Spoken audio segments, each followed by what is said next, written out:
welcome to Ears to the Street with Fact and Entertainment. I'm your boy HG, and I gotta just bring it to y'all attention, man. You know, with this gentleman who got choked out in New York on the train, and you know, it's ridiculous when something's happening to someone and there's no one there with the balls or the logical reasoning or rationale to see that these guys are going too far. When you have someone in a chokehold suffocating them, and then you have a black guy assisting white guys with holding him down and pinning his arms down, your natural reaction when someone's cutting off the oxygen going to your body and brain is to try to get that force off you so you can breathe. But instead of these guys saying, okay, he seemed like he's tapped out, you know, he's weakening. The more you choke someone, the less movement that they do. So these guys thought it was necessary to hold him down to the point where he wasn't moving at all.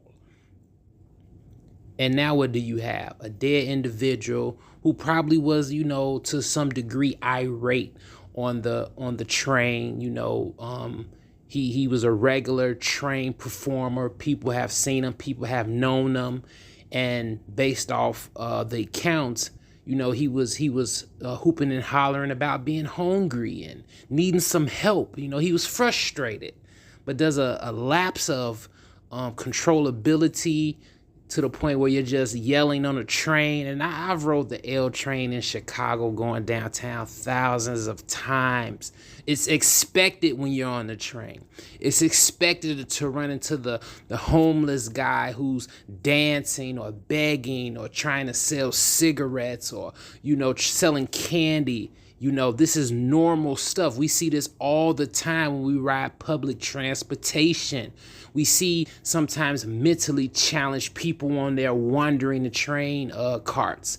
This is normal stuff you see. As long as no one is physically assaulting you or invading your personal space to a degree of, you know, where you feel threatened, then no physical contact is really needed.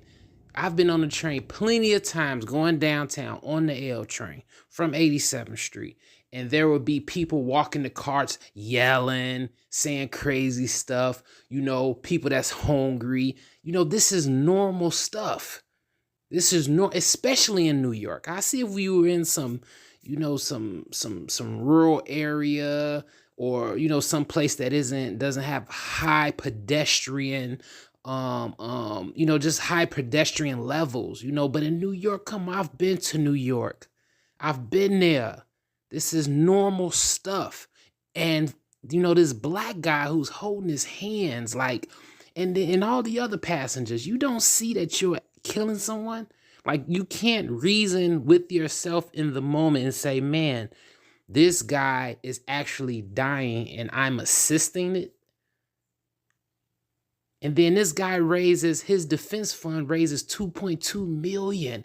And it shows you, you know, and this goes to black people in America. It shows you the